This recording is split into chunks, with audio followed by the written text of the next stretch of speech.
Today, we're going to explore this really fascinating and maybe a little unsettling idea that the techniques of cinema, the language of film, haven't just stayed on the screen.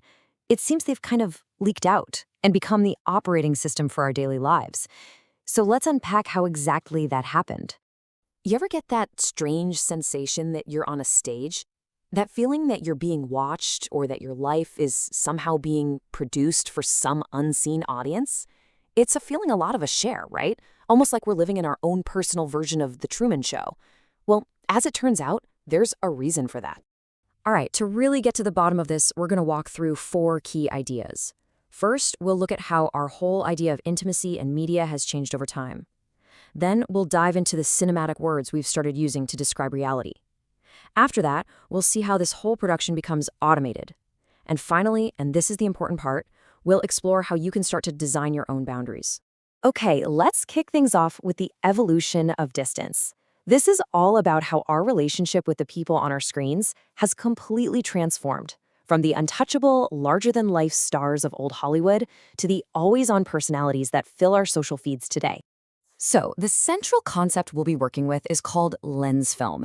The best way to think about it is as the entire machinery, the whole system of cameras, platforms, and techniques that creates a feeling of closeness, of intimacy. But it only works by maintaining a very specific kind of distance. It's a paradox, and believe me, it is everywhere. This timeline really shows a clear transfer of power.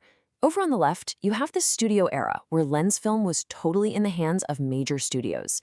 They used carefully controlled distance to create glamour.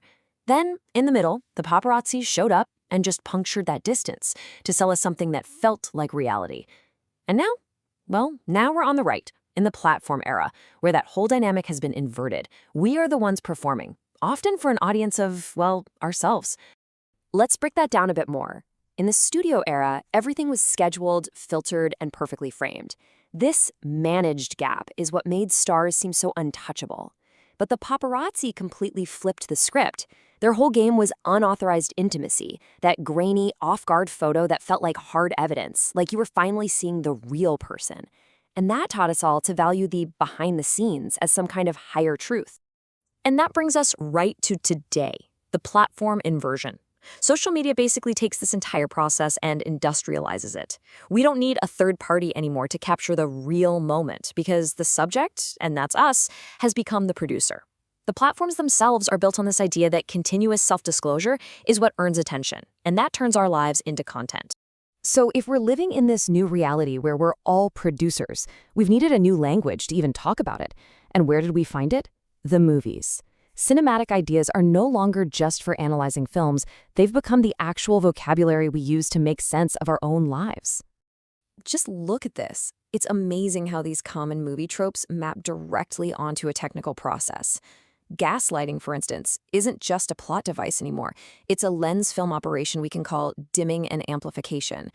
Or a Stepford wife, that's not just a character. It's an operation of smoothing and denoising.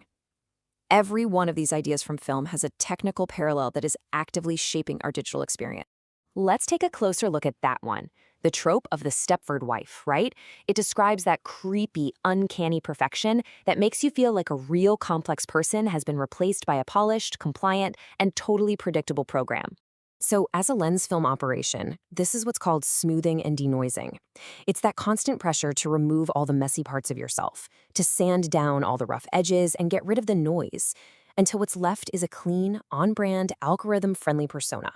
It's all about creating a template that travels well online. Now here's another really powerful one, the Truman Show delusion. This is actually a real clinical term that's been used to describe the belief that one's life is a constantly monitored and staged reality show, all for the entertainment of others. And the operation that goes with it is the set, don't end panopticon. I mean, when our world is so saturated with cameras and feeds and this pressure for performative visibility, the feeling of being observed can start to feel, well, like the default state of being. Every space can feel like it's been pre-lit and pre-framed for an audience that might be watching. So how does this all build? We've been talking about these operations as if they're separate things, but now we're entering an era where they are fused together into these invisible automated systems.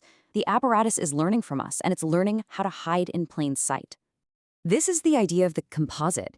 It's what happens when the system notices that we've spotted the seams in the production. It then absorbs our awareness and rebuilds itself to be quieter, fusing different operations together into new protocols that feel less like an artificial production and more like just the natural environment.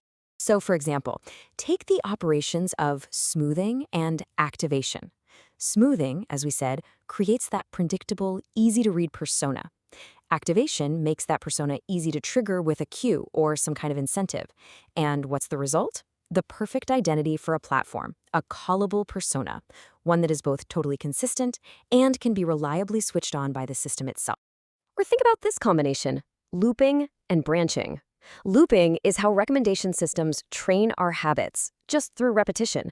Branching is how they offer us the next video, the next article, the next thing to buy, giving us the feeling of choice.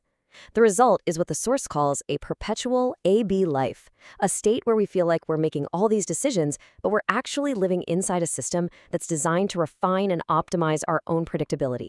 And this brings us to the most crucial point. This quote just captures it perfectly. The strange feeling we all have isn't just that something is fake.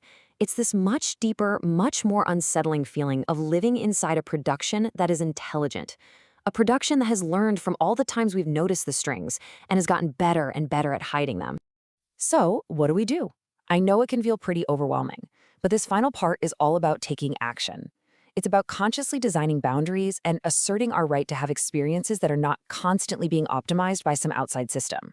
Here are 4 really practical strategies framed as counter-operations. First up, the pause. Just interrupt the endless loop of content to regain the ability to have real endings. Second, opacity. Intentionally create parts of your life that are not designed to be seen or performed for anyone. Third, the visible seam. Don't smooth everything over. Refuse the perfect story and allow things to be complex and unresolved. And fourth, external reference. Ground yourself in stable records, books, history, shared measures that exist outside the system's constantly shifting reality. Look, the point of all this isn't to escape media entirely, or to try and achieve some kind of digital purity. That's not only impossible, it's just another template. The real goal is much more subtle, and I think much more powerful. It's to take actions that make the apparatus, that LensFilm system, audible again.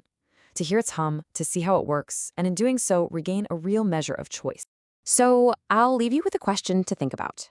In a world that is always pushing for a smooth, polished, and perfectly presented life, what is one seam, one little bit of messiness, or complexity, or imperfection that you can consciously allow to show?